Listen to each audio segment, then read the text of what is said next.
So a few months ago, something really fascinating popped up on Regent Street, just nestled between Meraki and Gales. And that, of course, is Snickerwoodles Magical Bakery. And I'm delighted to have Sally Reese with me here in the shop, the owner of Snickerwoodles, to tell us all about it. So firstly, Sally, welcome to Life in Lem. Thank you, Tim. Nice to meet you. Splendid. Now, the obvious question we have to start with is tell us why it's called Snickerwoodles. Well, it's a very magical sounding name, but that's not the reason we chose it. Snickerwoodles is actually our top selling cookie. About 8 years ago, we were selling cookies in Coventry train station, and we had a lot of American customers who wanted to know if we made snickerdoodles. And at the time, I had never in my life heard of a snickerdoodle. So they kept asking, and my husband and I said, well, we better just see if we could make some snickerdoodles. So we found a recipe online for snickerdoodles, made some, and were a little underwhelmed at the result, but thought, you know what, there's something there. Let's see if we can improve.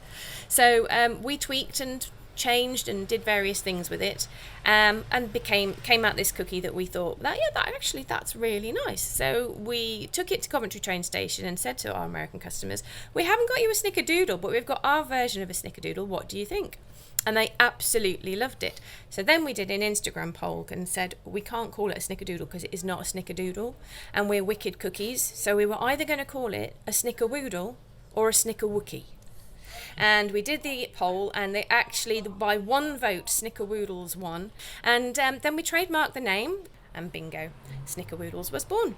Splendid. So a snickerdoodle is an American delicacy of some sort. It's actually a traditional American cookie. It's lighter texture than a lot of cookies. It's cinnamon based, but our snickerwoodle is extremely cinnamony, and most of our customers call it Christmas in a cookie. Fabulous, Christmas in a cookie. And it's the middle of summer, but it's still a perfectly good time to eat them. Oh, always. Never a bad time to have a snickerwoodle. Splendid. So how long have you been set up in Leamington, and what drove you to start your first shop here in town? We've opened the shop in October, but we've been in business 9 years.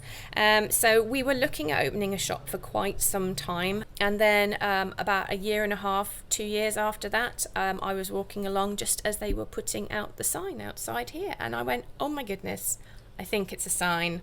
And so we went for it, and this is the shop we always wanted. The universe wanted you to be here. The universe did indeed want us to be here, yes. So this is a magical bakery. I'm stood inside, and it does look quite magical. Tell us a little bit about why magical is important to you, Sally, and what makes it such a magical little shop from your point of view. Yes, now it's an interesting question, because never before to this point was Wicked Cookies themed in a magical way. But as a family, we sat down and said, right, what do we want our shop to be? How do we want to bring our cookies into a proper shop environment? Because up until this point we'd been doing markets, events and festivals. So we laid out this rather bizarre plan of kind of how we wanted to make dragons and magic a kind of a thing.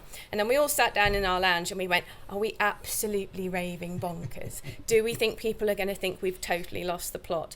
And then we went, do you know what, it's kind of scary, or we think we should do it. No, we're going to do it. We have a beautiful starry night sky. We have beams with phrases on. Whenever you come into Snickerwoodles, depending on the light, you see different things. The more you look, the more you see. And that's one of the joys, particularly when children come in, because they suddenly spot things that grown-ups don't spot. And we have our magical portal gateway, and we've got dragon language written on the wall, which actually means actual stuff. So if anybody ever wanted to take the time, they would be able to work out what it says, but I won't tell you. So yeah, and it's just lovely because people come in and outside is grey, outside is, you know, you have life, you have bills, you have every day the trauma and the drama of what's going on out there, but you walk in here and it really genuinely feels like you just leave that. And for the moment that you come in and buy our amazing cookies, you are transported to a slightly happier place. Love it. And so if there are any dragon speakers in Leamington, there's a challenge out there to come and understand and translate what the words mean. I also see, as I'm looking around you, there's lots going on at adult eye height, but there's lots going on at kiddie eye height as well down here. Yes, we did. My husband particularly wanted to ensure that no matter where you looked, you would see something. And there's lots of little hidden gems. You really do have to look. So you make the cookies all yourselves? We do, yes. So We were actually started as a business. The whole concept was my children. They decided when they were aged 5 and 7 that they were going to sell cookies to make enough money to go to Disneyland. So that was their thing. But yeah, we always wanted to make the best cookies we possibly could. And what was really important to us is where the ingredients come from. So all of our wheat flour is grown locally in Warwickshire. It's harvested without the use of any pesticides and milled at Charcote Watermill near Stratford, which is one of the last remaining watermills in the country. So we don't use any commercially produced flour. All our eggs are local and free range from a farm in Chadwick End towards Knoll, and everything is made by hand. So originally we started in our home, and that was 9 years ago, but now we have a bakery just outside Nuneaton, outside Arbury Hall, and we make all of our cookie dough there, and we bake the majority of our cookies, but we also bake here in Snickerwoodles. So it depends on the day, it depends who's here, but we bake in the shop and we bake at the bakery, yeah, there's always a really good variety. We do a huge number of cookies, about 50 different flavours on the website, and here in the shop we have the best sellers sort of here every day, and then a variety from the rest of the menu, which might sometimes be our limited edition. So we've just finished the Star Wars month where we had Star Wars cookies. We've had the movie Wicked. We've had, because we're Wicked Cookies, we did a Glinda and an Elphaba cookie. We have something very special launching at the end of this week for the How to Train Your Dragon movie cookies. There we are. You heard it first here on Life and Limb. So if someone has food intolerances, yes, and Sally, you make them all yourselves, what can you do for people who maybe have some particular things they need to avoid? Well, we actually are specialists in catering for dietary requirements. We stumbled across that quite early on. My sister is vegan, and she said for her 40th birthday, could we please make her vegan cookies? And this was a little while ago now. And we said, we're not going to make them unless they taste as good. So it took a really long time, brought out a vegan range, and within literally 24 hours of launching that, we had people going, well, do you do gluten-free? And so we did a lot of research, and we tried 13 different gluten-free flours before we settled on the gluten-free oat flour that we use. And then the next question was, do you do gluten-free and dairy-free? And so, of course, we had to do that. And then we had, do you do gluten-free, dairy-free and sugar-free? And it goes on. So, yes, we cater for most 99% of dietary requirements. We have hundreds and hundreds of celiac customers. We have hundreds of vegan customers. And if you look at any of our reviews or ask any of our customers with dietary requirements, it's so lovely how much they rave about us, and we are genuinely touched by that. I've been at events where I've had literally people crying in front of me because their child can have one of our cookies, and it's not until you actually stand there that you realise what an impact you have on people when you do that. Gracious, that is magical, isn't it? If someone has a particular dietary requirement like that, is that something they can come and get a cookie that handles that in the shop, or are they best to order online?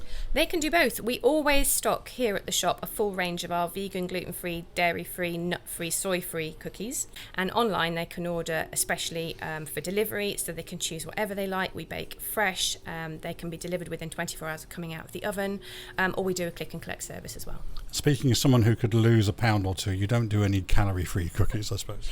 In Snickerwoodles, Tim, every day is calorie-free day. Oh, bless you. Another magical moment there. You see? Absolutely. So clearly the Snickerwoodle itself is your best seller. What's your personal favourite, would you say? My top 3 would probably be the lemon and raspberry. Really love for the refreshing difference of lemon and raspberry, and no chocolate in that one. I love the latte woodle. So that is a coffee version of a Snickerwoodle. Really like that. It's like coffee cake in a cookie. And then probably number 3. Probably go with our classic oat and raisin. It has a little hint of cinnamon in it, and it's just the best. Really lovely. Now, someone that's coming in for the first time, what would you direct them to as their first purchase? Of course, they have to start with a Snickerwoodle, because obviously that's what the shop's named after. So you couldn't possibly come to Snickerwoodles and not have a Snickerwoodle. After that, I would say, go with your heart. So you really need to come in with a gang of friends, don't you? Each choose a different flavour and then mix it all up. Take them all home, split them into 4, and then have a big old try them all. That would be my thing, yeah. That sounds a great plan. I'm drooling a little bit already. So, thank you so much, Sally, for talking to us today. It's a fascinating little shop. It is very magical, and your story is a magical one as well. Congratulations, and wish you every success. Thank you, Tim. It's been lovely to meet you today.